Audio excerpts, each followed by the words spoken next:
Hello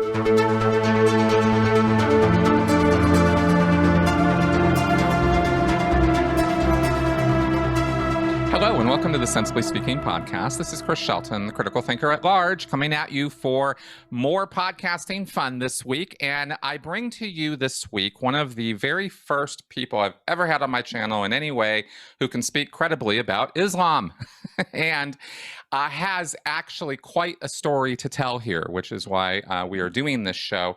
This is Zara Kay. Welcome to the show. Hi. Hi, thank you for having me. Yeah, thank you for being on. Now, you were born in Tanzania, in Africa. That is correct. East Africa, just under the Horn of Africa. Right. Yes, I was born and raised in Tanzania. I lived there about 16 years and then moved to Malaysia for a couple of years and then Australia for about a decade or longer, and then the UK, and now back in Australia. Okay. All right, cool. And in that time, especially I think in this last year with COVID, you had a bit of an ordeal. You had an experience happen where you went back to Tanzania. Correct. Yeah. So let's go ahead and kind of let everybody know. First off, okay, so you're born and raised in Tanzania. We know that much about you. Now, tell us the rest about you. Who are you and how did you end up back there this last year? And proceed to tell us what happened.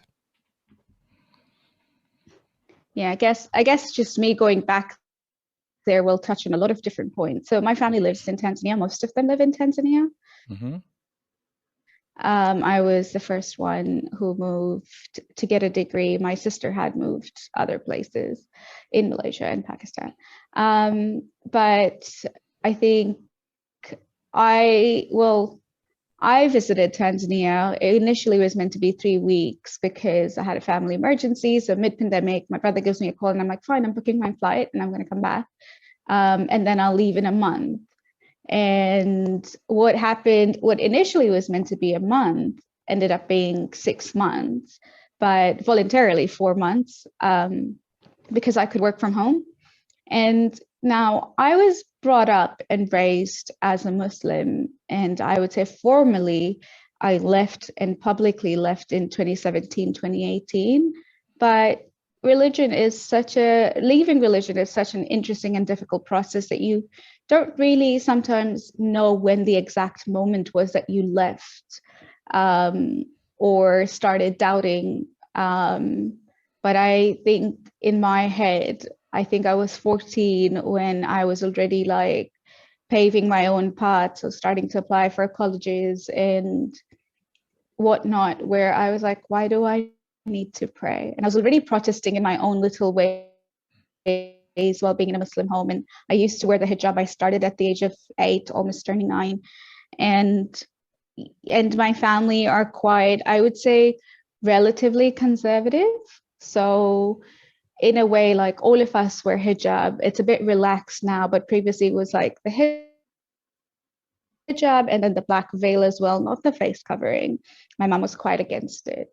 I remember I had a small phase when I was like, oh, I really want to wear it because I think like it's so religious and I want to be religious.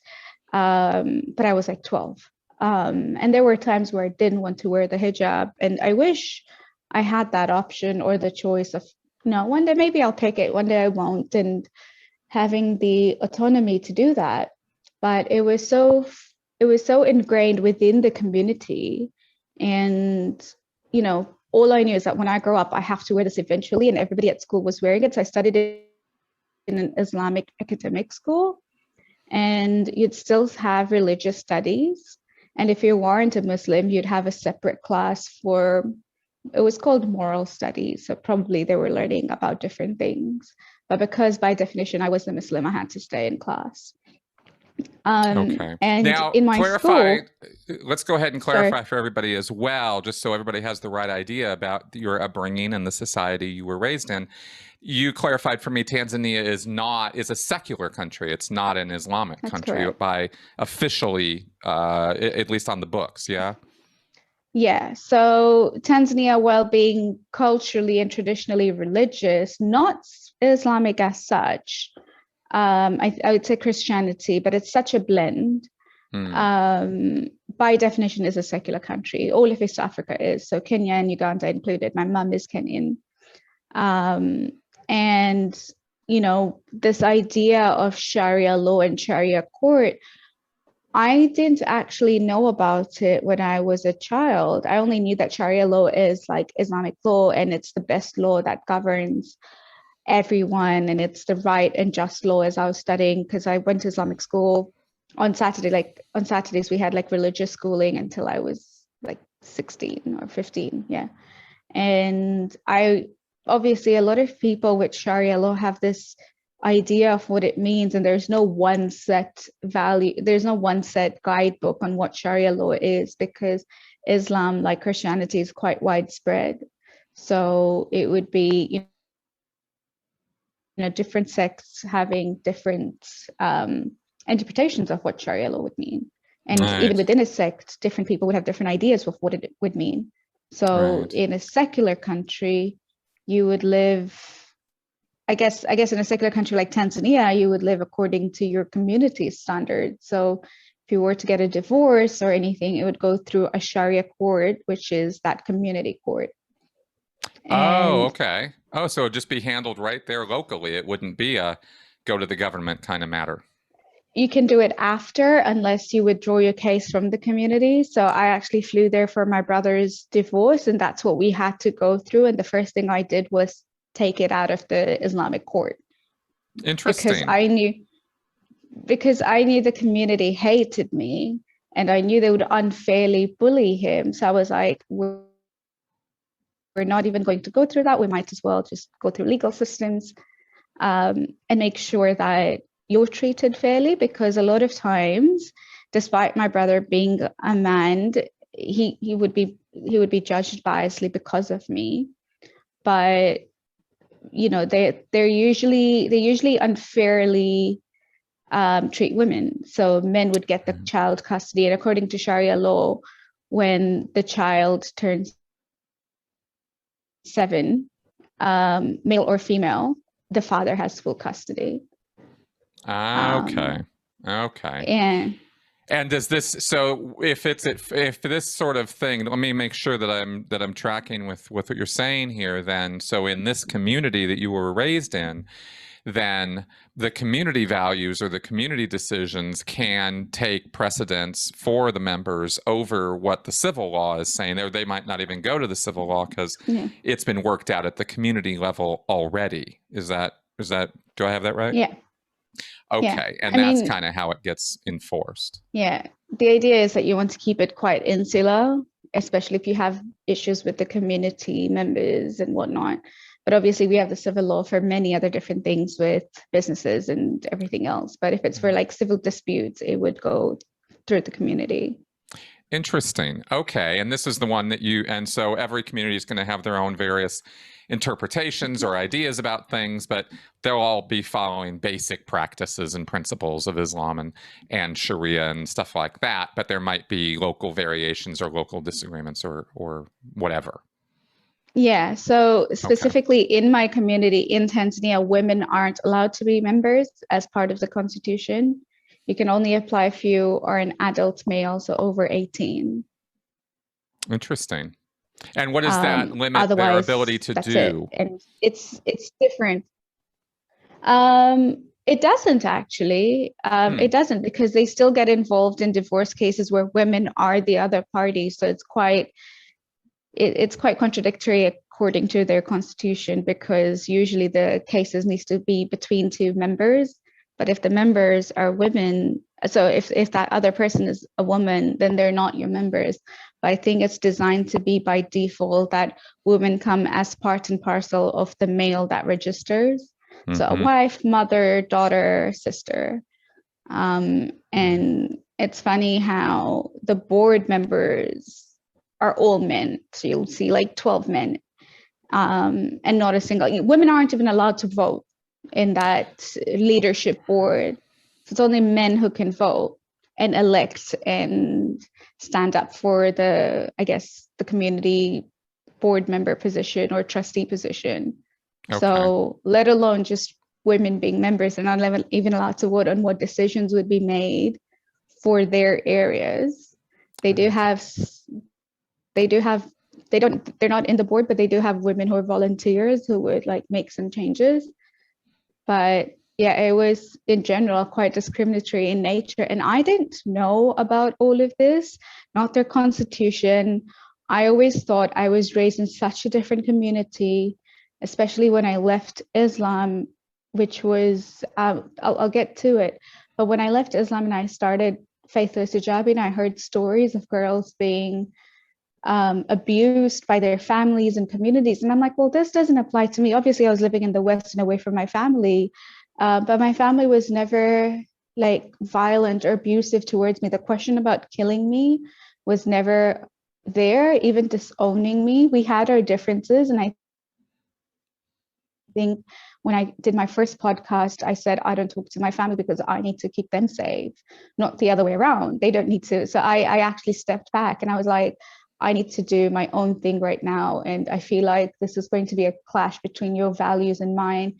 And I don't want to destroy that relationship. So I need a few years away to discover myself. But then they ended up battling that to be in my life. And now we're in a good position where we've learned how to manage differences. But previously, while, you know, like while we had that emotional disconnect and manipulation and abuse, and it was hard for both sides to take the change in lifestyle for me specifically, they've now learned to accept that and embrace it even more so. But I always thought that I was, you know, I come from a progressive background, or the community I'm from has no honor-based abuse or violence, and you know, they don't control women the way you would see a lot of girls talk about how they couldn't wear pants at home, or you know, they had to wear skirts or dresses, and you know, all those strict laws that didn't really apply to me, even though I had always seen women in my community to wear hijab. It was until I was 16 when I left Tanzania that I first saw a woman who prayed, didn't wear the hijab, but she wore it while she prayed. But you know, she would walk outside with the hijab without the covering. And that was a bit of a culture shock for me, because I was like, you can be a Muslim and not wear a hijab. Like, you know, my mom always said you had to. And then the idea that you know, in school and everything was you'd go to hell if you didn't wear the hijab. Got it. So I didn't even know it was a choice, and I didn't even know that was considered as part of sinning. It was just, you have to pray, you have to do this, you have to fast, and you have to wear the hijab. Right. Right. Well, you know, when you're raised with certain religious traditions and upbringing, then that's how it goes. Then you feel, well, this is normal. This is how it's supposed to be. I'm curious now, because you are in a unique position of having been born and raised in that situation, and then traveled and you know, pretty extensively through Western countries now, UK and Australia, and have had years of experience there. So how would you overall, other than, you know, you've described, you know, some of your upbringing and how it seems that this is a rather progressive community compared to some of the other more strict, more conservative Islamic communities and rules and honor-based violence and things that we've heard of in other countries or other areas. So you seem to have had a little bit of a middle ground experience with this, or am I missing the boat somehow? How do we think about this? I think no, you're absolutely on point with that. Okay. It was for me because I didn't see my community as a threat. I didn't feel the hesitance of going back to Tanzania. So that's what I did. You know, my family needed me. I'm like, of course, it's no question, I'll come back. And then when I was there for 3 weeks, and I'm like, oh, it's not too bad. Like I am around my family, and you always get those eyes because people know you in Tanzania. It's a tight-knit community. So even if I don't know them, people know my personal life or know more about me than I've ever known their name. Not in a boastful way, but they're quite nosy. So they, you know, every time we go out, we had the eyes, but we were fine. You know, we just ignored it. We were living our life. We were all happy. We're taking, you know, photos. And Tanzania didn't have a lockdown. they were they were in denial about COVID. And that was a sentiment shared across the country. So when you live there, you're like, okay, well, no lockdown, no masks, and it doesn't work when one person wears it. It's like, everything you touch, or there was like no social distancing or sanitizing, or people would wear masks but not social distance because it's just very not as organized. It would be a very hard cultural change to even have them social distance. But so when I went there for 3 weeks, I was like, oh, it's fine. I'm going to stay here longer. I'm going to work from home.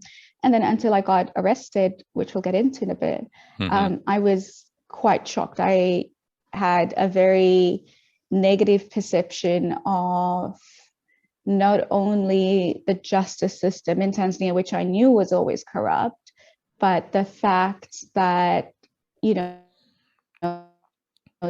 community went through such lengths to try getting me arrested because they just didn't like me.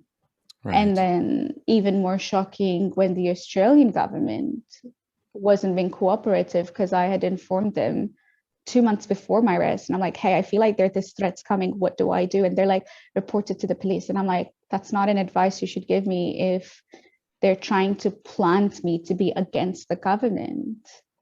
Right. And they're like, oh, well, if it, they're like, oh, well, we can't do anything. And I'm like, okay, well, that's fine. But then when it did actually happen, they were just like, I'll finish it under the table. And I'm like, what does that mean? Like, it's not the charges weren't as big as the idea behind the arrest was. So all the charges were made up. None of them stuck. I didn't go to court for anything. They had to just entirely drop the case, but they were waiting for me to be like silent with the media because they were really scared of how much criticism was coming their way. And right, because you kind of blew it up. Yeah, I mean, so with the arrest, it wasn't even me who was summoned in. It was my brother. And actually, I'll tell you what, I'm sorry, I'm going to interrupt you for just a second because I'd like to fill out a little bit more of the backstory. And then let's hit that because we're going to get right to it, right? So, you're fine. I'm kind of directing a little bit here because there were some earlier beginnings to this in that you had left the country and gone off to pursue opportunity, and then let's just hit this point of where you were out of country when you started making some critical remarks about the president of the country on social media. Is that right? Yeah. So, well, in general, I left Tanzania at 16 and I did visit a few times. Yeah. The last visit before 2020 was in 2018, like 2.5 years ago. Yeah. And I hadn't been there for 2.5 years, but that's when in 2018, I decided to be an activist because I just, I decided to be an activist and opened Faithless Hijabi. And I think it came as a personal offense to the community that I was talking about Islam. Right. And I think that's the point to the community. And I'm like, right. I'm sorry. We have a little bit of a delay in our communication, so pardon me for interrupting your narrative there. All good. I also would like to clarify for the audience. You said, you started as an activist now with Faithless Hijabi. So wait a minute, what's Faithless Hijabi? What did you start and how, what is this about? Yeah. Okay. So just on a personal level, how I came to accepting my departure from Islam. It started off with a person from the community, and I guess this will fill up the backstory about the community as well. Yeah. A person from the community, by extension in Canada. So we have the community where, same community in different parts of the world. So they have one in the US, they have one in Canada, had gotten married to another man. So a man got married to another man. And, the family, because it's legal in Canada, and the family were there to celebrate. And that's what really blew up, where not only did they humiliate that person by raiding their Instagram and shaming them privately on WhatsApp, they also coerced and forced the mother to drop out of the board because they're like, this is unethical. You should have never joined your son. You should have disowned him. You should have never been there and being happy and celebrate. And there were it was such a crucial moment for me, because I was so surprised to see how much hatred they had.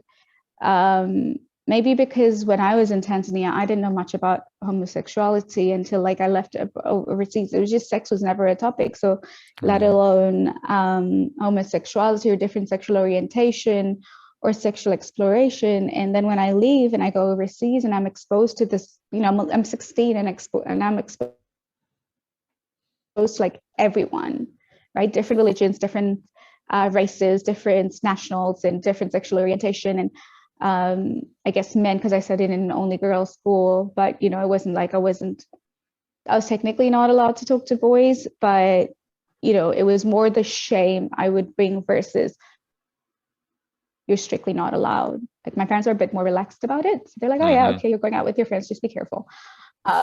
So when I saw that incident happen of the gay wedding, and I initially had written anonymously with a few other journalists about the article, about the incident, and I posted it on my social media after the article was written, because it was the first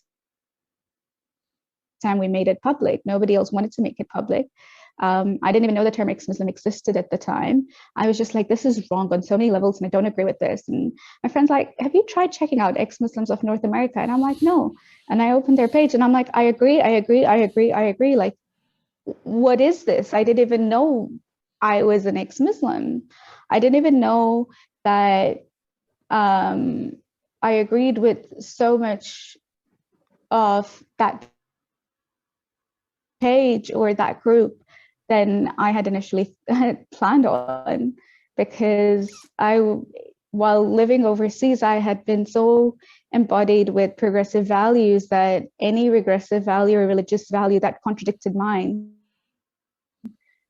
it was an easy drop off. So women not being equal to men, I was like, I don't believe in this. And I had never read the Quran in that much depth when I was, you know, after that incident. And when I did, I started crying, and I'm like, there's no way where this book says you can have peace with each other if you disagree in faith. It's always like they have to believe us, and if they don't, you kill them, or you know, God is going to punish them severely because they don't, and you know, strike a war and everything. And I was like, but where is that part that clearly says, you know? And they always have, a lot of people have this verse that says, your religion is yours, my religion is mine, and then the next verse is like, except we are correct.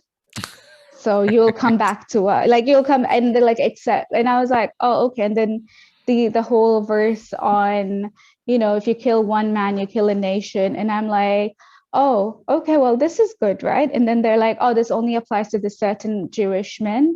But then if they fight with you in faith, then you're allowed to kill them. So there was this all footnotes on the next verses. And I'm like, so these were all verses that people used when, you know, when I was discussing Islam, where I thought it was violent. Everyone's like, but Islam says this. And I'm like, yeah, but the next verse right after it says, kill them if they disagree with you in faith.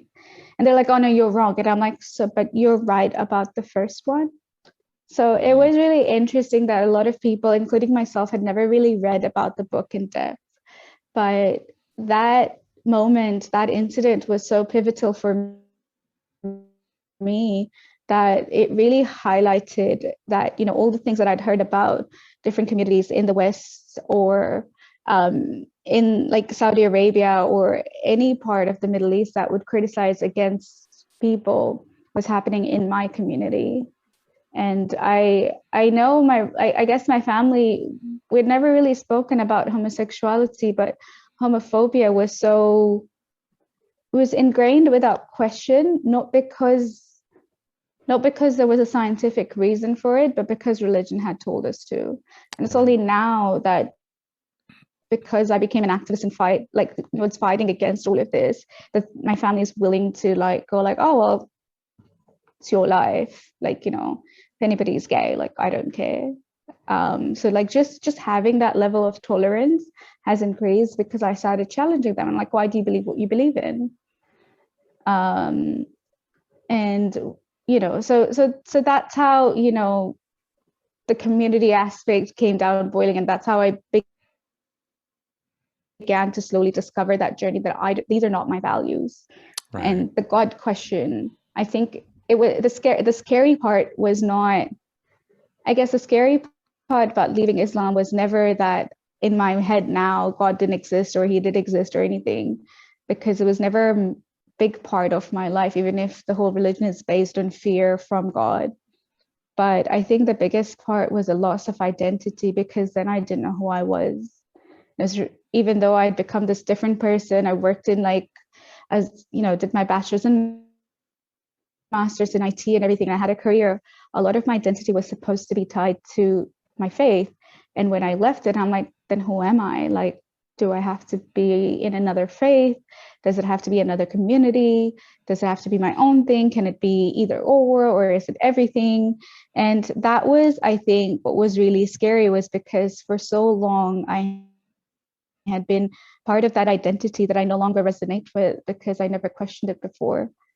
And that's when I left and I started talking about it, I got a lot of other people messaging me, a lot of women going like, I don't have to, I'm like, they're like, I don't know what I know about is like, I don't know what I think about Islam at the moment, but there's this sexism or this honor abuse, or, my family member had tried to sexually assault me.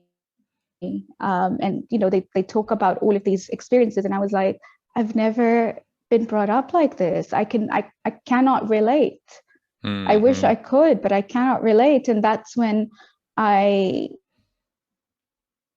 me and another friend who, we wanted to do more outreach programs that would happen to me in terms of me discovering ex-Muslim of North America, but for other women in Sydney. So we were trying to open a group that was like more Facebook ads based. And then we realized we can't really run ads. But then I was like, but we get all these stories. We should do something with it. Like we should have a place where people can vent out and their stories are displayed and their voice counts. And usually when we hear about Islam, it's always people practicing the faith or people who have studied extensively about religion. And there's not enough criticism that comes out, except when it does, it's considered as a far right criticism coming from far right conservatives. And that's where the criticism comes from. So it's always embodied with bits of racism or just, this cognitive dissonance with Christianity versus Islam. They're like, oh, no, Islam is bad, Christianity is a lot better.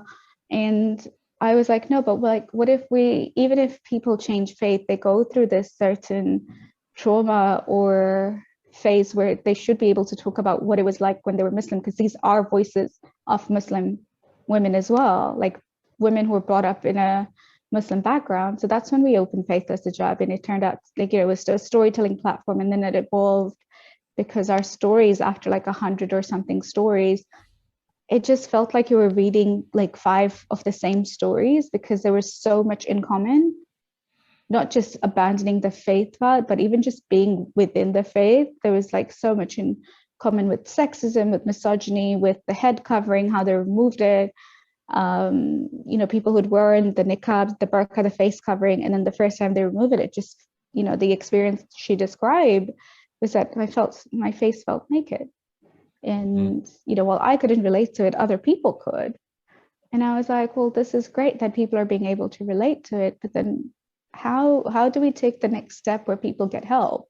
We can't help everybody escape. It's never going to be to that. Like it's never going to come to that. But what if we started empowering women from the start, which is, how do we get you to establish boundaries with your family? How do we get you support for mental health? And one, also remove the stigma that exists despite religious backgrounds, like, the stigma around mental health, but also having a professional talk to you and help you through what you're going through. And it's only recently that we opened a mental health program, but I remember when I was, the only one with Faithless Hijabi, like we had a team of board members who were on the background and silent, but I was like talking to 12 cases while having a full-time job in 1 week, and everybody was like suicidal, not feeling well. Now it was too much for me. And that's when the idea of the mental health program was, I can take initial requests and I can take escalations, But everything in between should definitely go to a professional, because I can only listen to you. I can't do anything else, and I'm probably not the best person that you should be talking to. So that's where Faithless Hijabi came in. And I guess the background on me standing up to the community while being a Muslim against homophobia really set the tone in terms of, I disagree with you. And that's when they slowly realized I was a threat to their community, because a lot of people were listening to me. And they didn't have to not be homophobic to listen to me. Right. They could still disagree with okay, maybe homophobia is not the correct word. They can still disagree with homosexuality because they've been told to. They're not necessarily homophobic, but they were listening to me. They were Muslim women who would follow me and listen to me, and sometimes always get really mad because I don't agree with one or two things. And I usually get DMs saying, I always follow your work. I don't necessarily agree with you, but there's something that you talk about that really resonate with me. And it's not personal experience. It's just me talking about feminism or women empowerment, and just opening those, I guess, those seeds of doubt within people. And when I went to Tanzania, and my brother is going through this divorce and separation on a Saturday that he was meant to meet his daughter, me and him went to pick him up. So I was like, yep. So that was a religious school, but that school is used on weekdays for academic schooling, and it's still private property. But I go in, pick her up, and there was a small A4 or A3 sheet board or notice in the paper saying, please dress modestly during a hijabi women, and like, this is our rules and whatnot. And I took a screenshot and I put it on my Instagram story saying, can you imagine if you were in the West and somebody went like, no hijabs allowed? Like, and they didn't demand people to wear hijabs, because not all women wore hijabs who were using the facility, like the park or the school grounds, for sports. But they required modesty. So I would imagine nobody in shorts and sleeveless for women. But the funny thing was, after I posted it, literally the next week, there was a 2-meter board with the same thing printed at the entrance that I got in with. And me and my brother just looked at each other and we were like, what? They were so scared of me posting that one image and just talking about the bias. And that also helped my family understand. They're like, yeah, you're right. Like, why do our schools force girls to wear hijab when they're not Muslims? Like, what if the other way? What if I was told not to wear a hijab? And then, the next week when I still went in, I was wearing long sleeves. It wasn't like hijab was mandatory. There were other people who weren't wearing hijab, women as well. Picked up my niece, and my brother gets a call from the old president of the community, who's now a trustee. And he's like, your sister was there to pick up your daughter. And my brother's like, and I was like, she's not allowed in. And he's like, on what grounds? They're like, oh, don't you know? And they're like, what?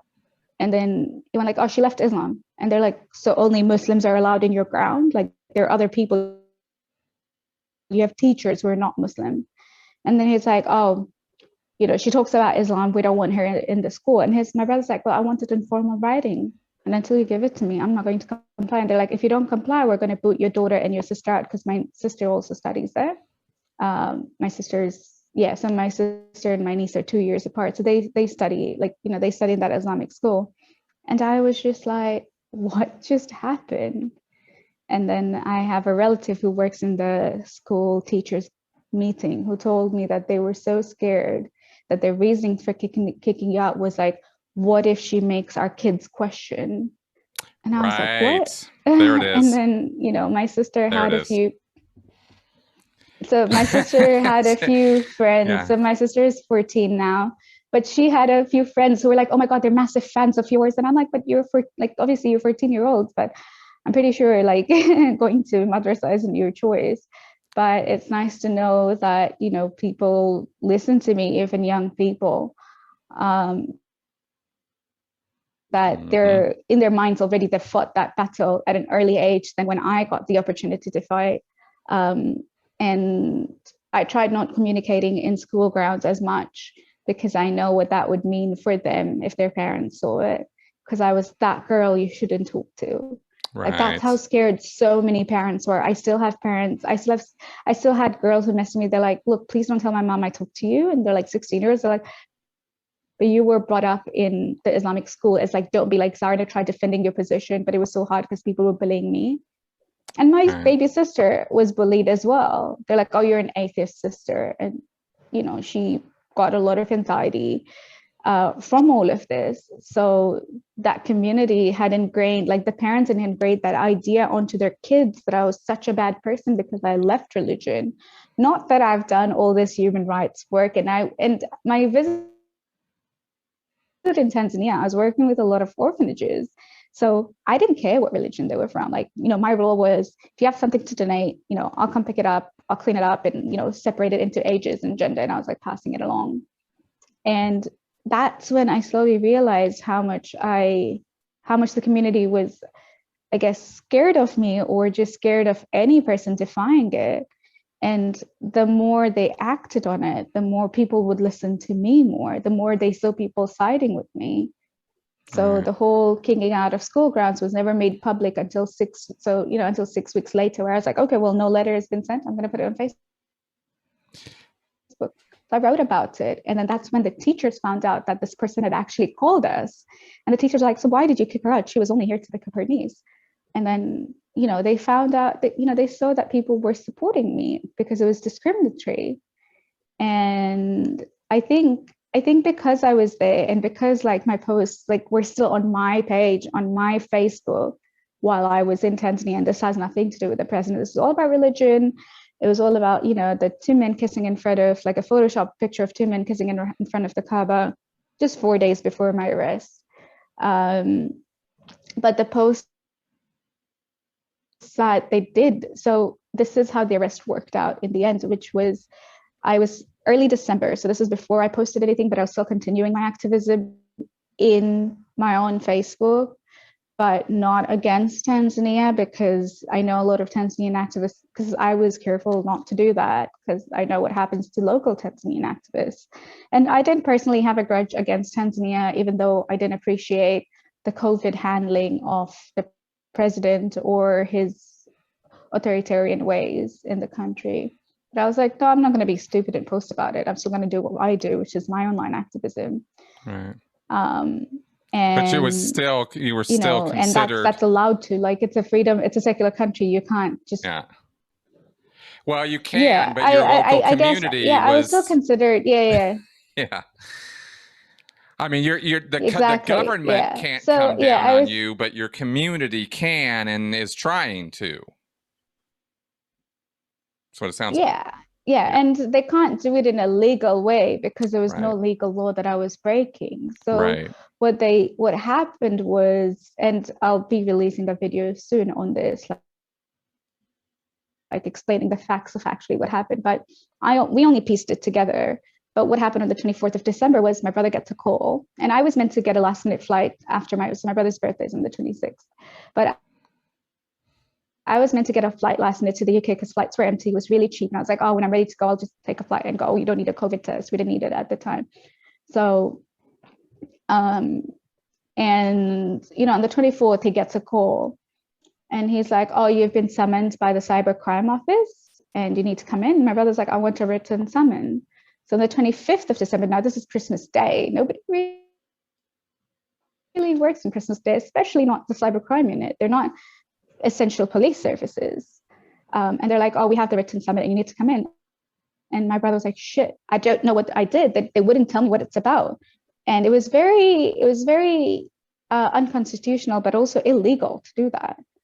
And then we just found one of our random tax lawyers and we're like, what do we do? And the guy's like, okay, I'll handle this. Like, you know, he's a bit of civil law experience that he had. He's like, it's a public holiday. My client's not going to come in until Monday. And they agreed to that. On Monday, my brother goes in. And then, you know, I was in the car because he's like, can you come? I'm a little scared. So I'm like, okay, nobody knew what it was about. We thought it was a small thing, or like, oh, it's probably just going to be like, oh, somebody complained about you and you need to write a formal apology or anything. And that's what we thought it would be. But then he sits down, like, so he goes in, 5 minutes later, I get a call and he's like, Zara, this is about your Facebook posts. This is about you. And I was like, hang on. Why is he talking to me like that? Like, you know, it was, you could tell it was on loudspeaker, but he's also very serious, panicked. And I was like, okay. So I tweeted very quickly because just 4 days before that, I posted up a photo about the two men kissing in front of the Kaaba. So I'm like, there's no possible reason why I would ever be called in unless somebody had reported one of my posts and go like, well, this offends me. And even then I can defend my position saying, well, it doesn't break the law. So you can't really, I can't. But then they call in and they show me posts about this. So I come in and they're like, where's your Tanzanian ID card? And I'm like, excuse me? They're like, your national ID card, your NIDA card. And I'm like, I'm not Tanzanian. They're like, how are you not Tanzanian when your entire family is? And I'm like, I'm Australian. They're like, what passport do you have? And I'm like, where's your passport? And I'm like, this wasn't even about me. Why am I here? And they showed me the post of the president. And I'm like, I came to Tanzania in September. These posts are written in May. So let's be super clear for everybody who doesn't have any clue what we're talking about right now, that you had made a post critical directly of the president of Tanzania while you were not in the country back in May of 2020. Yes. And they're bringing this up now in December. After I've been there for 4 months. After I've been there for 4 months, entered with my Australian passport with the same fingerprints and renewed my visa every month. And the posts weren't critical as such. It was just like the news. I was reposting the news where they went, Tanzania has failed the handling of COVID-19. And I was like, this is such a fail of a president. Yep. Like, people are dying. I mean, that's pretty critical. One could argue I was only portraying what the news said. Well, one could argue that, but I think we're pretty clear that was a pretty critical comment about the president. Now, I got nothing on it. I mean, this is a daily occurrence in Western countries. We are critical of our governments 7 days a week. We have that freedom.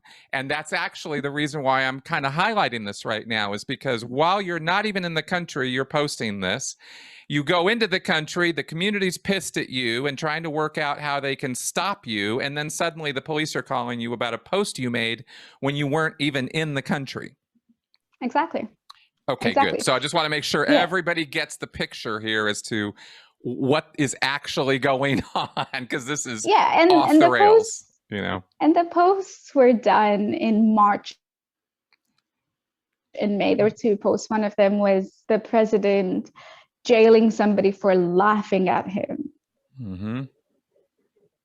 So it was somebody laughed at his photos when he was young and I guess wore oversized clothes, and he was a comedian. So that's why the president was offended.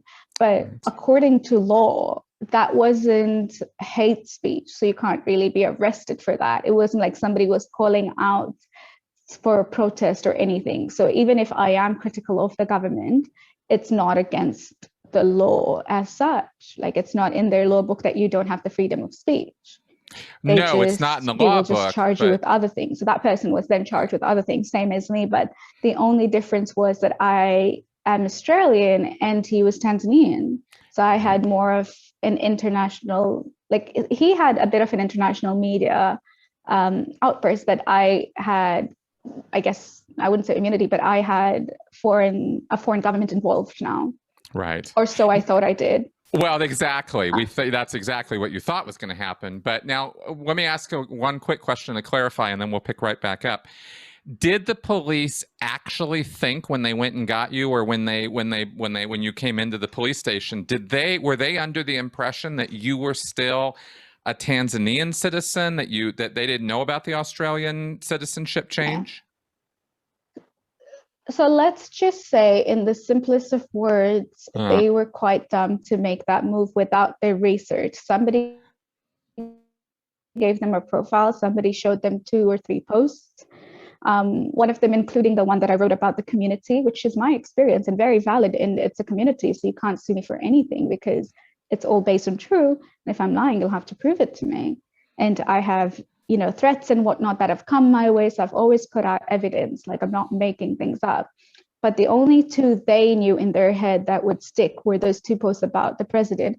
Even then, it wasn't breaking the law, but they could scare me enough. But I guess they tapped into the wrong thing when they're like, where's your ID card? And I'm like, well, I'm not Tanzanian. And they're like, so you had a Tanzanian passport before? And I'm like, yeah. And they're like, did you surrender it? And I'm like, no, I just never used it.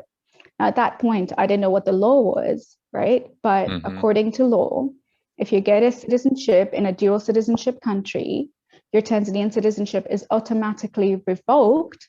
And there is no law saying that you must comply to surrender your passport. It is voluntarily that you surrender your passport. And if you do not, the fees is 500,000 T shillings, which is $200 US, $250 US, or 6 months in jail if you can't pay for that. But that's one of them. And then they come in and then they're like, so they make me write a statement for like 8 hours. So they write it, but they like question me for like, not 8 hours, sorry, 6 hours. And it was so unneeded. And I'm in the room for 6 hours and all I have is water. And it wasn't even about me that they captured. And they realized how, because I told my brother and I'm like, you have to call the consulate, and the police freaked out. And he's like, what do you mean call the consulate? And I'm like, I have their contacts because I was getting threats. So I am going to call the consulate.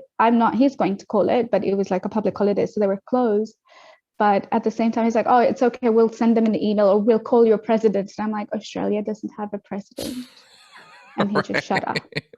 He was so scared. He's like, oh, you think you're big enough? And I'm like, no, it was just like, I know how scared they were after they had arrested me and the news went public. And I was like, well, you kind of got the wrong activist, because not only have you unfairly locked me up, but you failed to do any research on me.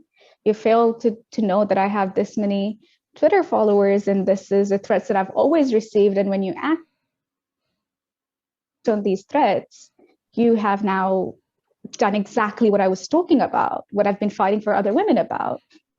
And I wish they had but then like my interrogating officer, so the police at that point didn't know what I was an activist for. But then I wasn't a resident there, so I was a tourist. So like if we're saying that any person who is gay or is a supporter of gay rights shouldn't visit Tanzania, that's a bad precedent to set, because that's against the law. And I remember that one of the police commissioner went on public asking to hunt down the gays, was dismissed from his position when Germany went like, we're not going to give you foreign aid if this person is still on board and if you take those actions. Right. So they fired him immediately, because Tanzania depends on foreign aid. Which is why my case also sparked up, because it was one of the very few countries that failed to report on COVID cases. And my criticism that I was arrested for was on COVID. But then the government, when the news went out in public in Australia, which was obviously, in the future for Tanzania, and the government then lied and said, oh, it's because she held 2 different passports. And I'm like, really? So I've been here for 4 months, I've renewed my visa legally with the same office, and not then have you questioned if I held 2 different passports, especially when you can see that I'm staying with my brother, because you fill it out. And my brother's passport number is there on the letter that says that I'm living with a family. Not then did you try checking, do you have a Tanzanian passport that you haven't surrendered? But only when I was arrested. And then, and then the SIM card, it was really stupid. They arrested me they're like, oh, you illegally used somebody else's SIM card registered under somebody else's name. And I'm like, no, it's like me borrowing a phone of my sister, because she registered the SIM card. It was under her name, and she notified the telecommunications company that my sister is using it while she's on holiday, and they issued the SIM card. So technically, they're the ones who are also wrong. But that, again, there's no law saying that I can't use a SIM card that I've notified the telecommunications company that I'll be using. But also, the law is against you using somebody else's ID, which I never did. Right. to register the SIM cards. Right. None So of the two charges stuck. in other words, they're making stuff up just to be able to make themselves right for having done something that was totally wrong. Yeah, and I guess because I had tweeted about the blasphemy post before I went in, like literally hit tweet as soon as they took my phone, it was already out there. So it was natural that people would be curious, fight for my right, or even be like, they're like, what's happening? Tanzania is not a Muslim country. Why is she arrested? But while the charges weren't blasphemy, it was motivated by blasphemy. Right. And it was so obvious that that was happening because, the charges just seemed too stupid on paper. And I was like, okay, fine, take me to court. Like, let me go to court. I was like, I'm happy to go to court in like that first week. And they're like, no, we're still finding. And they took my phone and everything. And I was like, what are you possibly finding? Like, what do you think you will find? So I had to go back and think about it. I'm like, I don't know what they would find. Like, what are they going to find? And I think it was just a tactic to scare me, because what happened after that weekend, like when I was released and, it was the New Year's weekend, my passport was stolen from their custody. So somebody within the police stole my passport. And that's my Australian passport. And I found out about this like 2-3 days later. And, that's when I knew. And I'm like, oh my God, you guys fucked up. But they wouldn't tell me that they had lost my passport. They hadn't officially told me that they'd lost my passport. And my lawyer as well didn't tell the Australian consulate. So my suspicions were he was very competent when we hired him. He was very sharp and everything.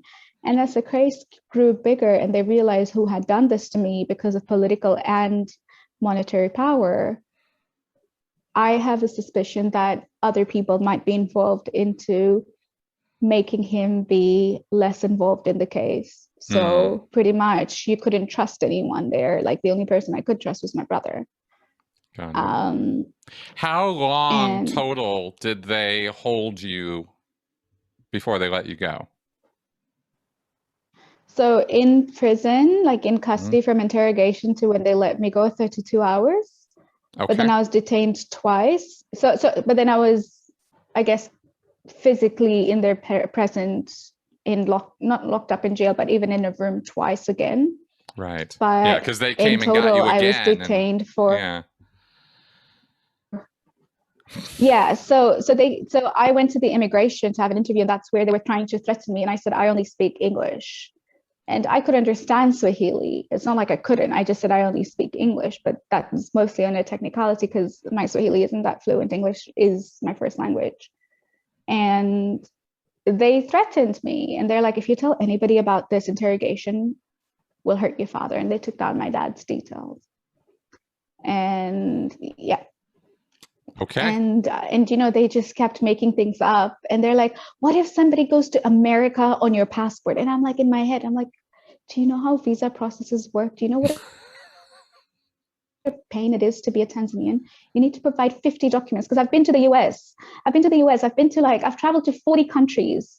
And I've had to apply for visas for many of those. And like the Schengen covers most of the Europe. But I know what the application looks like. And your name has to match. And they're not blind. They can see the photo on the passport. And I just looked at him and I'm like, you're wasting my time. And, I knew they had no substance because I asked it, because actually my lawyer was another lawyer from the same agent, like the same firm was with me. And I'm like, can you show me the law that I broke? And then, before he could do that, the person goes outside the room and then comes back. And it's like, oh yeah, I spoke to the Australian consulate and they said that as part of your citizenship process, they asked you to surrender your passport and you didn't do it. And I'm like, I've actually spoken to them just this morning. Can I call them? And I told my lawyer, can you call them? And they took his phone away. Wow, they took your lawyer's phone away to get it back. They took your lawyer's phone and they made me pay for it to get it back. Wow. Yeah. Wow. Because they were like, he's colluding with her. Because your lawyer was colluding with you. Because all I did was ask him to call my consulate because I'm an Australian citizen. Right. But and unfortunately, I was like, show me the law I broke, because I really wanted that low. Right. But None of it stuck. None of it stuck. So okay, so this nonsense is going on. Then the Australian consulate, he gets his phone back, and they still don't help you. Yeah, we had to. So they still don't help me. So they were like, "Oh, just finish it under the table when the governments get involved and everything." And I'm like, "I'm trying, and there's nothing I can do." Right. And they're like, "Oh, now that you've made it public, it makes it more complex." And I'm like, "Well, you aren't there to help me. You literally said you can't do anything." Right. And I was like, and then I find out my passport has been lost, and I called them and I'm like, "I've lost my passport, so I can't travel." And they're like, "Oh, well, we'll need a loss report for you to get the passport back." I'm like, "That's fine. I just want to know I can get my passport if I get you the loss report." And they're like, yeah, we have to, like, that would, and also knowing that your charges have been dropped and everything. And I'm like, yeah, that's okay. So it took them 6 to 7 weeks, because while I was arrested and that week was happening before I went to immigration, again, within that week, there was a group formed of other activists and a lot of other ex-Muslims trying to help me. So like 10 people. And one of them leaked screenshots of the legal case when I went, I just gotten out of jail. And I'm like, "Guys, it's not blasphemy and we need to clarify it. But we can't say release Zara because I'm going back to the police station and I need to report. And my lawyer hasn't agreed on this." And then, on the 31st, I go to report and they're like, "Oh, you're coming back again on the 4th. And I was like, "Oh, okay, well, that gives us enough time. Like, the weekend and New Year's is over and Australian consulate may be able to provide help and everything." So, and it doesn't matter what my excuse was or what that, but, I felt a bit safer after the 31st when they're like, "Oh, you're not coming back until like the 4th. And I was like, okay, cool. So I have enough time to do, I guess not damage, but like to share my voice and get like enough authorities involved. And plan with my lawyer as well. And then on the 31st night, which was New Year's Eve, I was like, okay, well, we're all going out to eat dinner. Like, we can't just stay at home and be miserable. Like, I'm on bail, nothing's going to happen. So we went out and I took a photo and I sent it to the group that was trying to help me. And I was like, "Guys, thank you so much. Like, look, please relax. There's nothing we can do and there's nothing you can do on the outside. We just have to, like, I was like, "Look, I haven't had cheesecake." And I was like, "Thank you all." And then somebody from the group, I'm not sure of what reason, started leaking out of context images and numbers of people who, I guess, whose numbers shouldn't be leaked at all because they're, like high profile activists and whatnot. And that all became a funny thing where people are like, "Oh, Zara wasn't really arrested. She went out for cheesecake." And I'm like, yes, bail conditions don't say you can't eat food.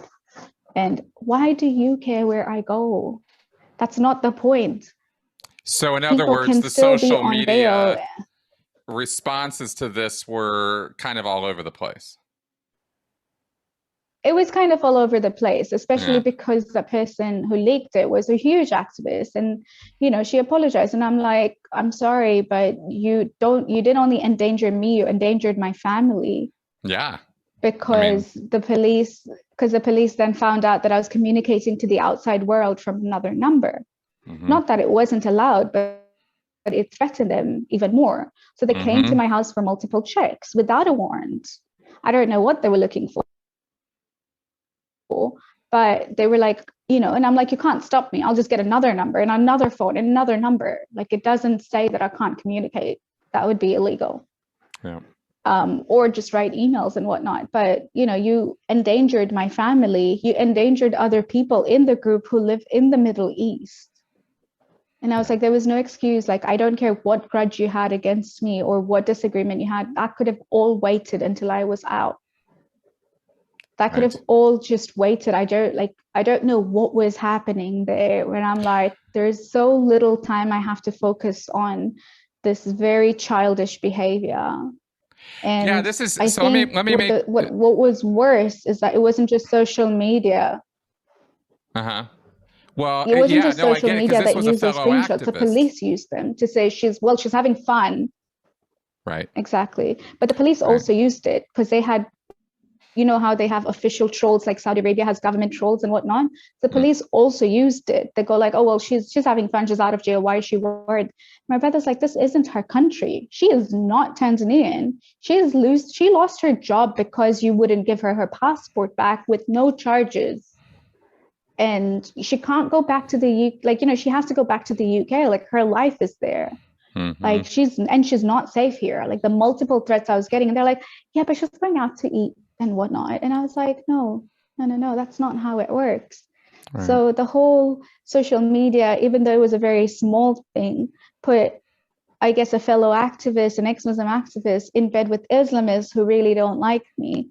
But also colluding was the police who went in and they're like, what can we get more about her?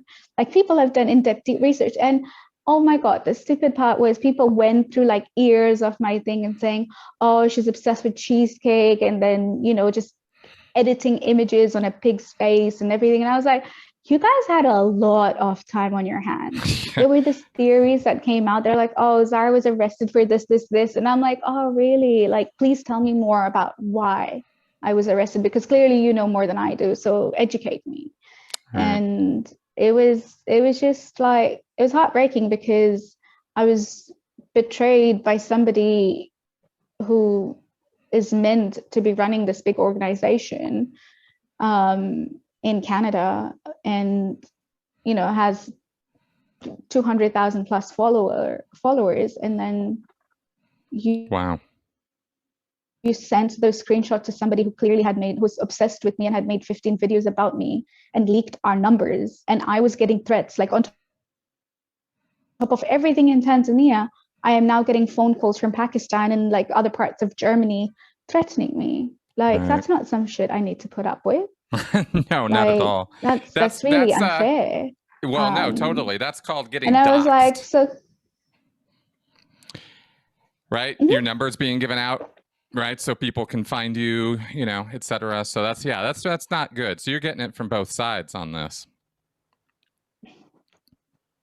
I was getting it from all sides, where even, I mean, I can't blame many of the bigger organizations, but I was a little upset that after all my work that I've done with them, so other atheist organizations, some of them were really supportive, but after all my work I've done with them on helping other atheists, they questioned my credibility when I was arrested because of those screenshots. Right. And I was like, I'm sorry, have we not worked together for 2 years for you to know that I wouldn't be making this shit up? And that while I wasn't technically arrested on blasphemy charges, it was very obvious, if you live in the West and don't know what corruption is like in the East, anybody can be bought off, to a point that government officials were paid off as well. They arrested me, they delayed it. And I was like, you know, I know it's an unfamiliar concept to you, but this exists. And I've worked with somebody in Kenya who had a very similar thing, where, you know, the local group, this local community group, would get him arrested on like just false charges. And it happened 3 times, and they've bashed him and whatnot. And it happens in Kenya, where the authorities will just take the money and arrest them. And I was like, this is a risk we face in developing secular countries, but let alone what could happen even in the West. And it opens up a scary world out there for a lot of ex-Muslims. But I was really shocked to see that people from my community, when they heard about my arrest, they were celebrating. They weren't even talking about the charges, every threat. And I took screenshots of all. They're like, oh yeah, she talks about Allah. She's been in prison for such a long time. She said Allah's gay. This is karma, bitch, and everything. And I was like, wow, talk about a religion of peace and people who are peaceful. Like, it really was such a highlight. Yeah, real eye opener. But yeah, no, felt like. How did you? Yeah, it was a real eye opener. It was very. Yeah, I'll bet.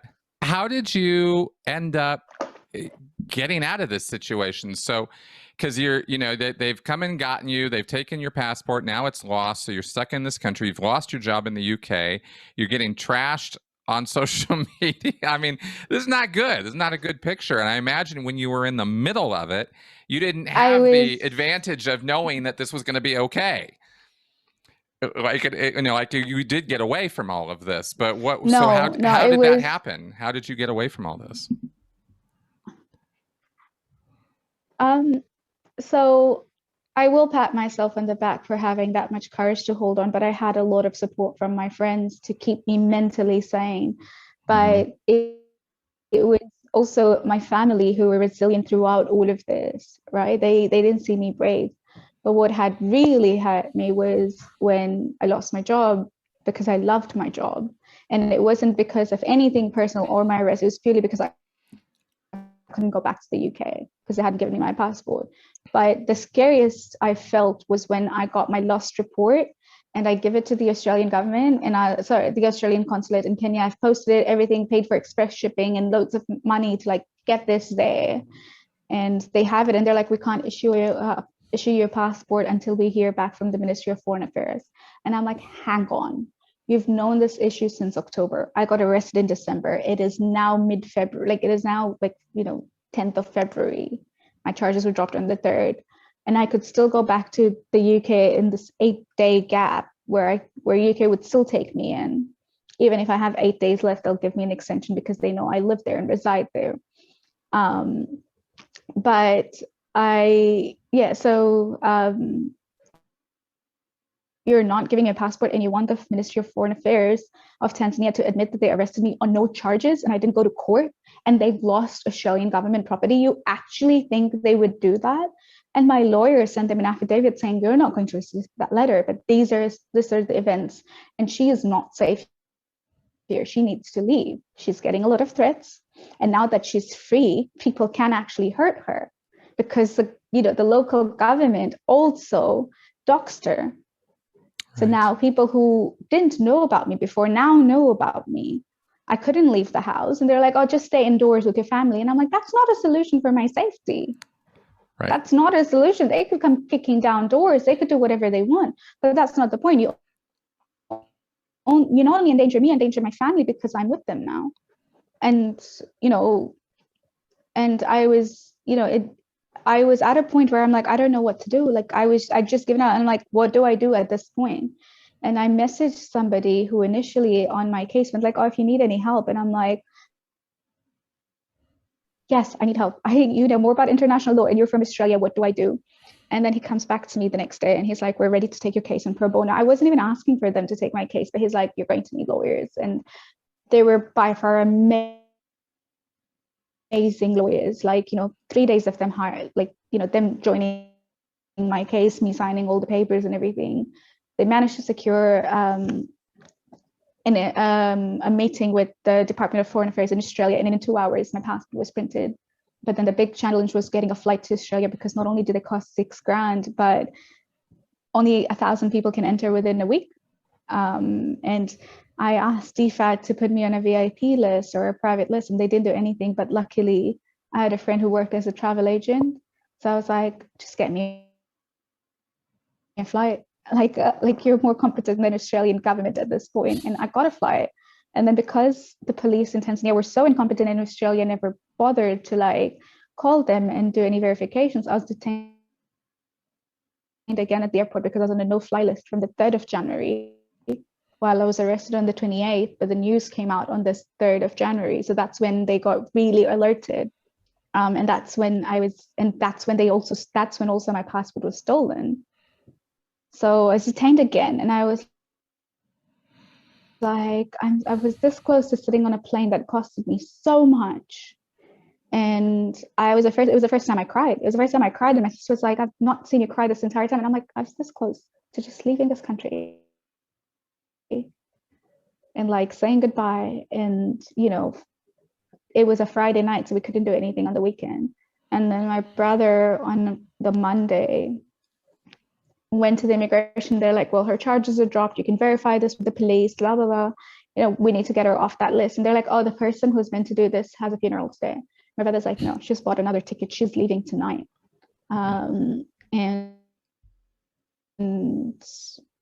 he broke down in front of the immigration official, and they saw all of this was so wrong on so many accounts. And the person was like, fine, I'll help you with this because it was so unfair.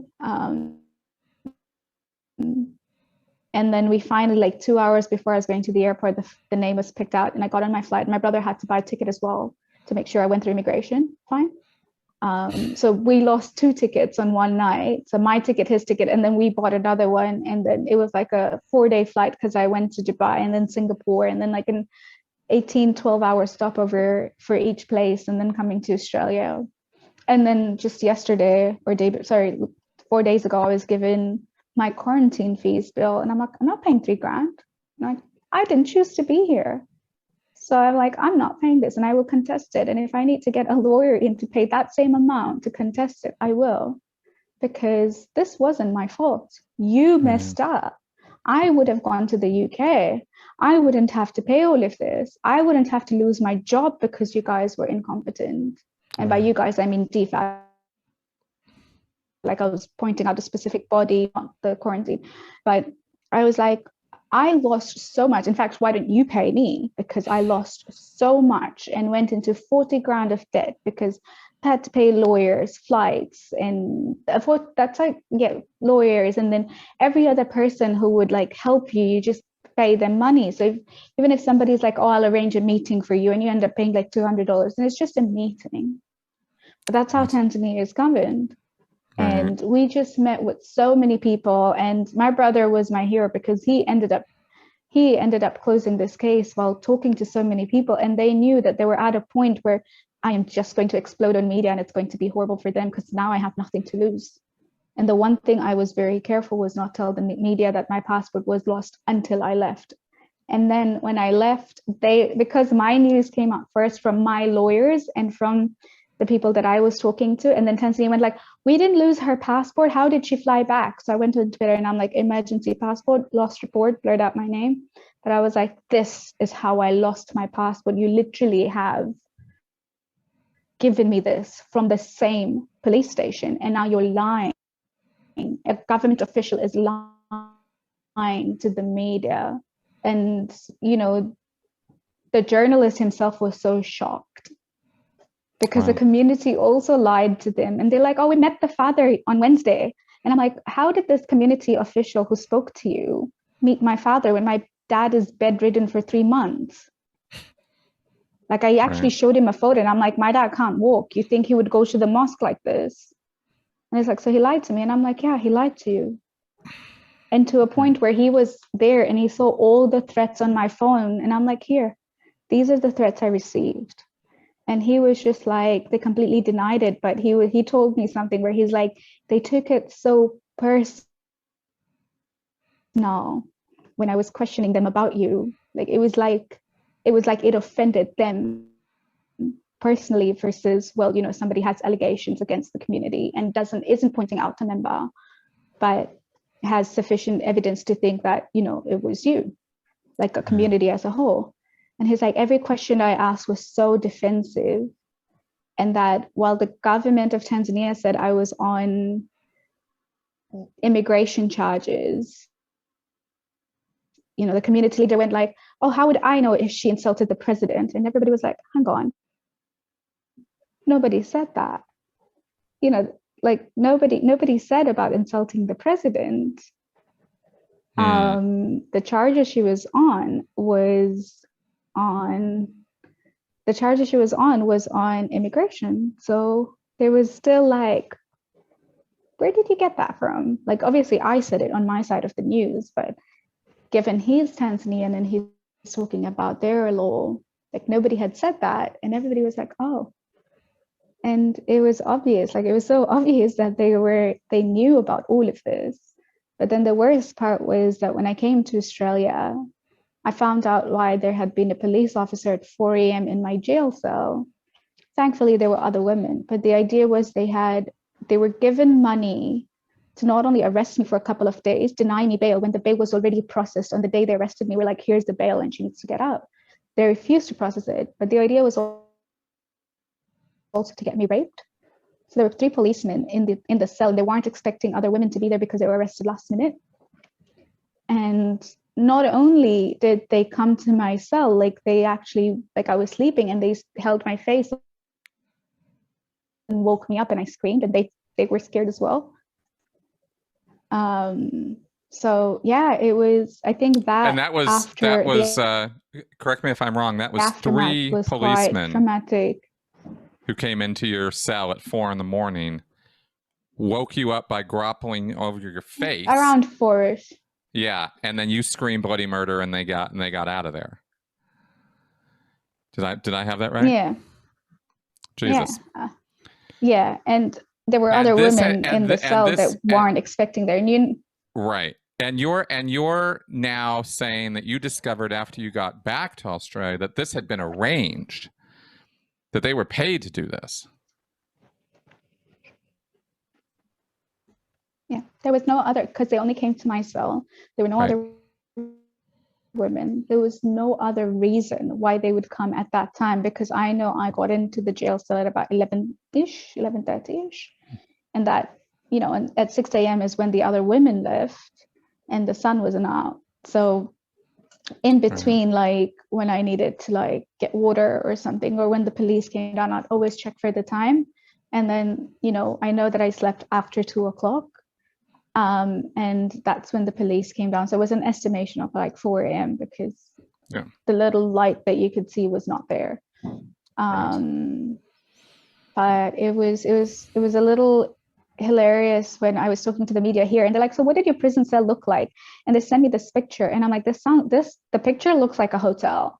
We're talking about African cells that don't have mattresses, that don't have blankets, that have millions of mosquitoes. Like I had blood on my hands because I killed so many mosquitoes that night. Jesus. And I'm like, no, it was completely different. And their toilets wouldn't flush, and they have a bright white light just on the top, and you know, and and it was just, I think all of it was just really different to how you would expect any other prison cell to be. So I googled the worst prison cells, and it was around that realm. It wasn't horrible. There weren't cockroaches. There could have been, but you know, it was still pretty gruesome. Oh, yeah. No, I don't think you have to sell me on how bad a jail cell in an African country is, or, you know, especially in, you know, a place like Tanzania. I definitely get it. And the mosquito thing definitely communicates that this was pretty horrible. Having 3, you know, police officials come into your cell at 4 a.m, wake you up. I mean, this is not good. None of this is good. And it's clear why there would be a lot of spin and attempted, you know, trying to cover this up or trying to spin this to make it seem like it was something different than what it really was. Fortunately, you know, you had a phone, and you're a citizen of a Western country, which affords you a whole lot of protections, or at least, you know, they're cautious about you where they wouldn't be about, say, local citizenry the same way. Would you say that's accurate? Absolutely. Yeah, absolutely. I mean, you know, since my arrest, I got in touch with a lot of different activists who were jailed for 2 years on no charges.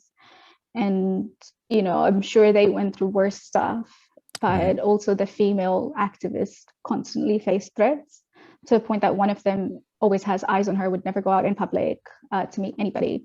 But it was, it would have been a lot worse if I was Tanzanian. Yeah, and that's kind of an especially if the media here. had come out, or maybe because the media wouldn't come out on it. Right. Yeah, exactly. Because you know, because there's a point here which is, had it not been for the media, it could have probably ended sooner. Well, yeah, possibly. Could have ended worse as well, you know, if there hadn't been media on this. I mean, this is one of these things where we have to look at the fact that, you know, that it is exposure that is, you know, that this happened to you. It was moderated because of your status, and you know, you were able to get the hell out of there finally with some lawyer help, because you know, the countries weren't helping you.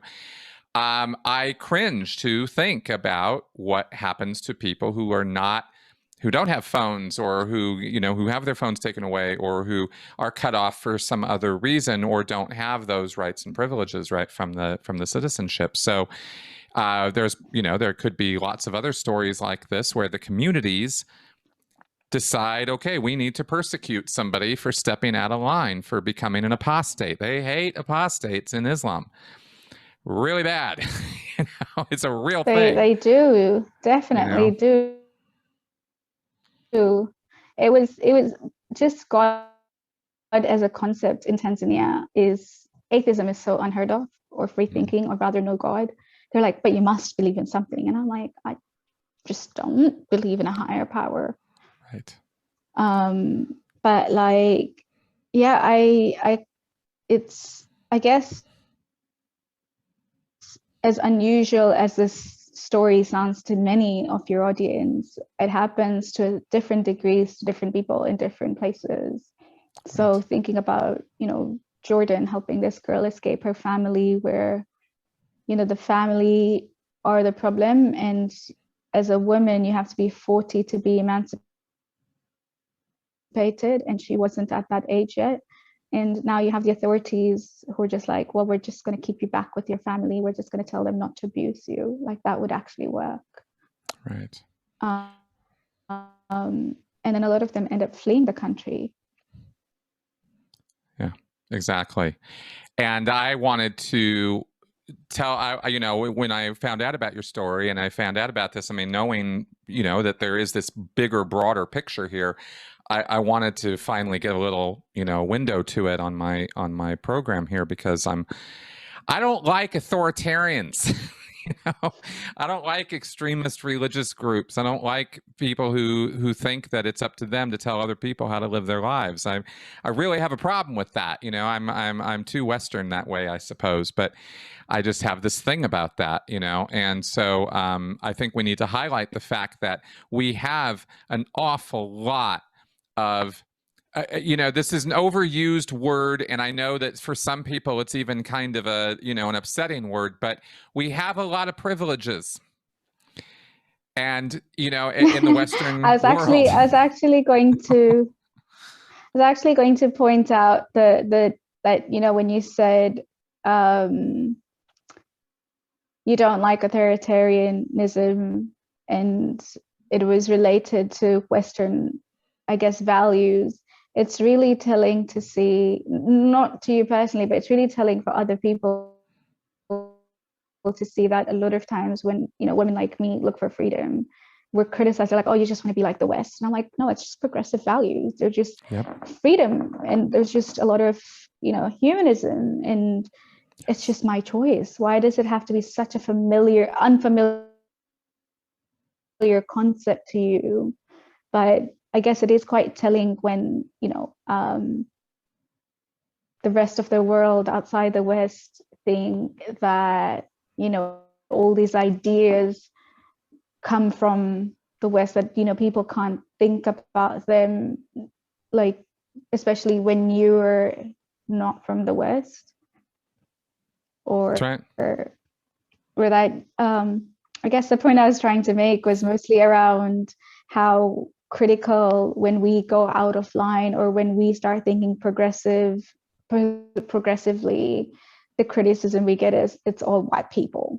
Like, and I said the West, but it's always like white people, Western, and it's all them influencing you.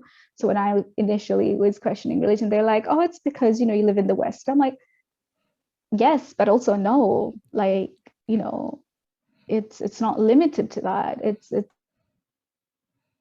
lot of, like, I was exposed to a lot of things in the West that, I had never known what freedom was like in some ways, or it's just that I didn't know I was caged, because I personally had a lot of privilege in Tanzania. Like, I think people who are brought up in the West have a very different lifestyle. Like, we have maids and chefs and drivers in Tanzania, and I'm in no way a wealthy person, but it's what many middle class people can afford in Tanzania to a certain degree. And when people talk about the word privilege, it's so different in different concepts, that we need to recognize that it's such a broad term to, I guess, different people. Like, I remember my mom saying, why do you have to live in the West? You can just come here, you can have your own room and everything will be done for you. And I'm like, I have a job. I have this life outside me just being your daughter, or like, you know, having a house or a roof over me that demands that I work and earn and live and contribute to the society and everything. And you know, it was just such a different concept for her. Yeah. My mom raised all six of us. Not that she was a single parent. My dad was the one working, and then my brother started joining his business. But it was such a different concept for her, where I was raised to be the same as well. Well, you know, when I wanted to do my master's or even just do my bachelor's, my mom was like, "Why are you studying so much? You're just gonna get married and have kids." And I'm like 28 and going strong, not having kids. But it was more that our ideas of independence were so different, or that even the thought of independence or education was so different as well. Right. And I remember asking my mom that when I was 12, I wanted to remove the hijab. Why did you not let me? And she's like, you were forced in school and everybody was wearing it, and I tried my best raising you. That's what made me realize that while she wore the hijab when she was 23 after she married my dad, kids nowadays, and by nowadays I mean in the last 30 years or so, are compelled to wear it at a younger age. And it was very much in alignment with for my community with the Iranian Revolution, because we follow the same sect. So the community has quite a union between Iran and how those politics affect us as a separate community outside Iran, to a point that a lot of your religious tax goes to the same community but overseas. And I'm like they're going to give you a citizenship when Tanzania decides they don't want you anymore. Like, this is your country, this is where you should be investing in. And I've always had this debate with my parents, and I'm like, if we're going to pay religious tax, and if you want to give it to charity, it should go where it's most needed, which is close to home, which is your home. This is your home. Interesting.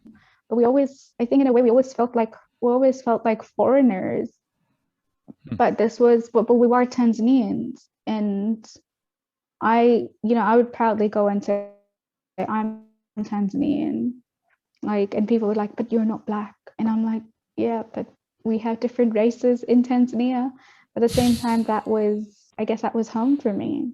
And, you know, I never believed in why I had to pay taxes or part of my savings to somewhere in Iran. And I'm like, but why? Like, why is it not given to Tanzania is the second foreign aid receiving country.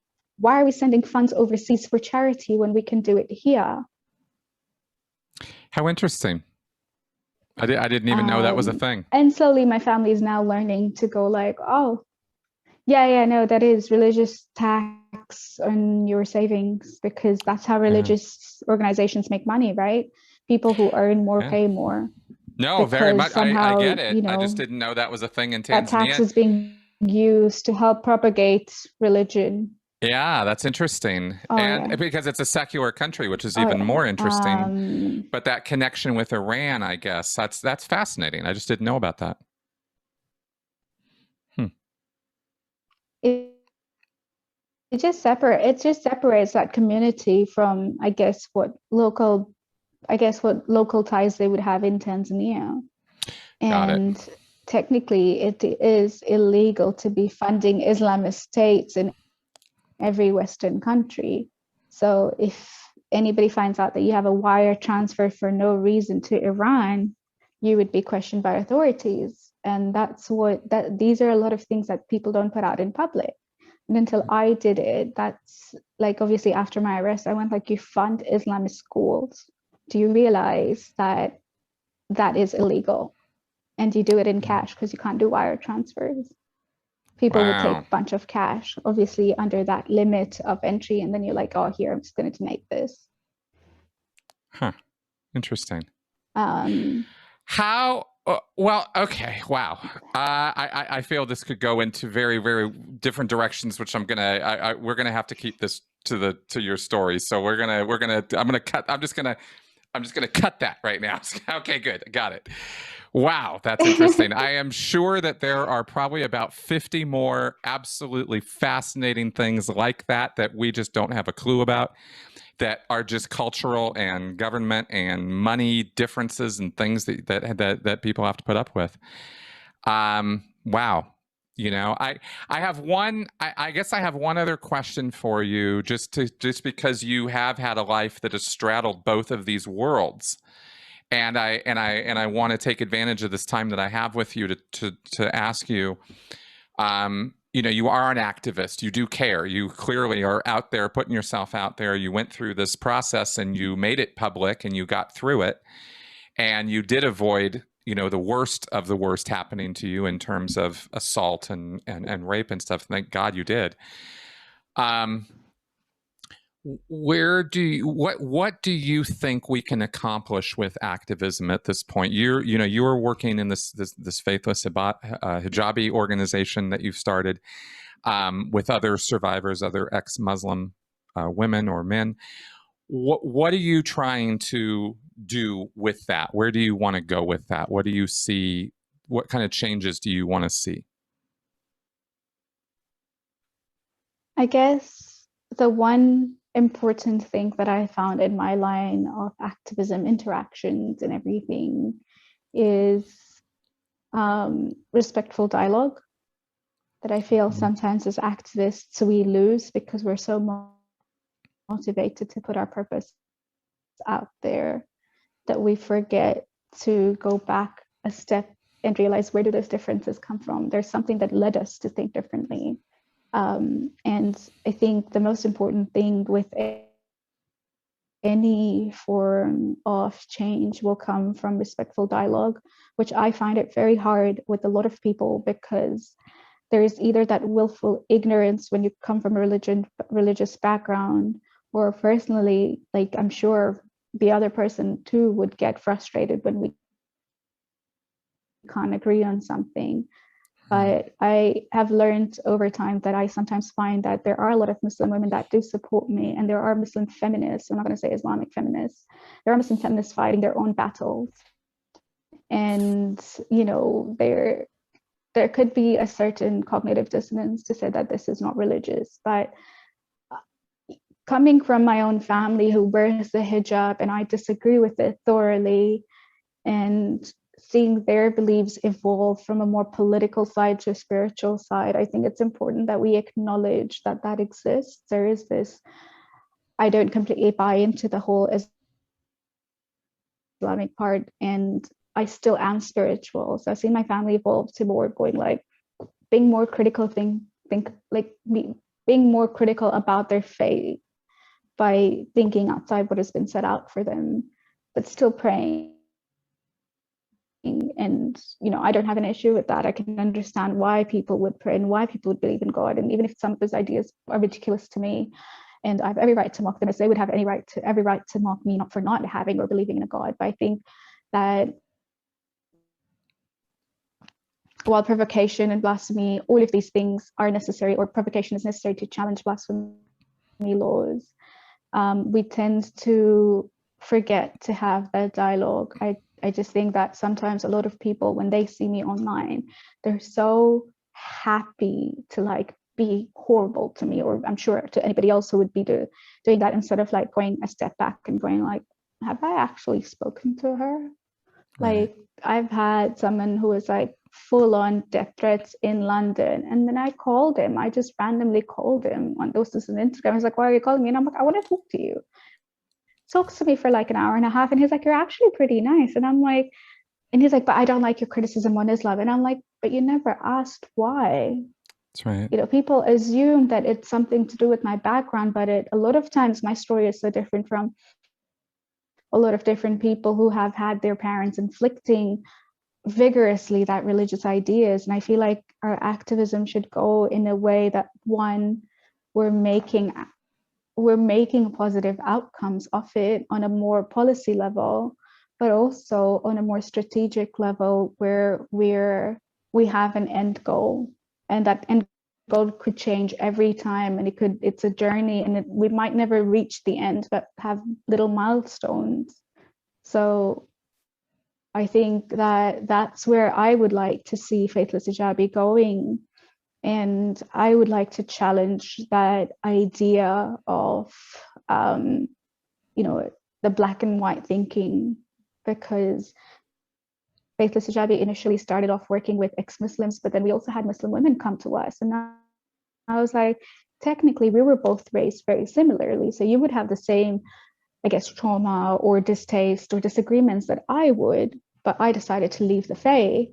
And you don't have to be compelled to follow what I did, but it is important that we recognize as women from Muslim background or honor abuse background, and I find increasingly that, you know, there are women from Christian or Jewish, ultra-Orthodox background, that we have this modesty and shame and honor culture in common.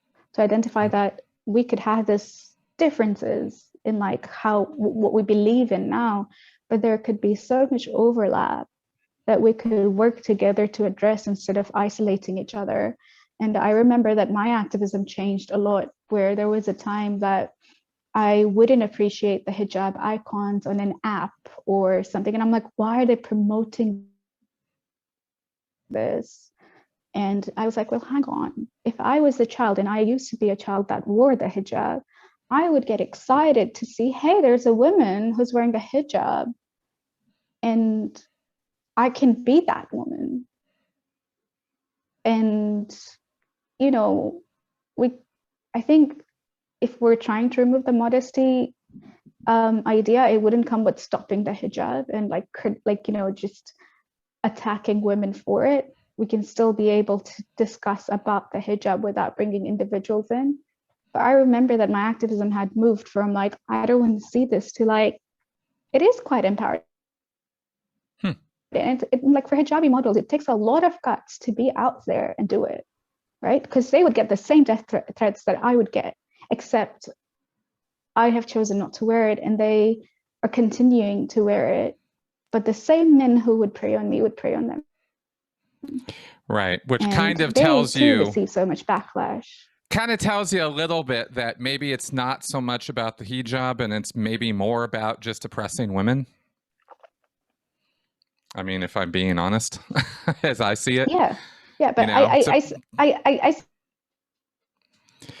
I still think there's a difference between a hijabi and a hijab. Well, the women can wear it, and it's not much of a choice per se if you're brought up to continuously like wear it and have known it. But like the hijab is a symbol of many different things, and it means many different things to many different people. Yep. Well, I find it misogynistic, somebody else finds it empowering. Yep. And we could thoroughly disagree, but one thing we could agree on is that the reason that ever came about is because we were to blame, or in other words, we are responsible as women for a man's apparent inability to control themselves. Right. And there is that, you know, like there are times when I see hijabi models and I'm like, oh my God, this is so stunning, or like I want to wear it once, but had it not represented so much control and misogyny, it would have meant completely different. It would have meant completely different things to different people.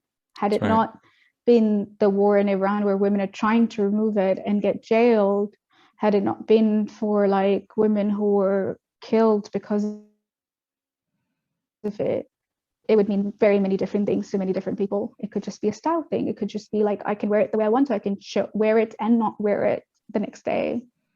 But yeah, I think our activism needs to go towards more of a dialogue and actionable changes, and advocacy is a big part. But I think if we just keep talking about it, while it's empowering, we need to work towards, and this is a lesson for myself included, to work towards actually making those changes versus only talking about it. Definitely.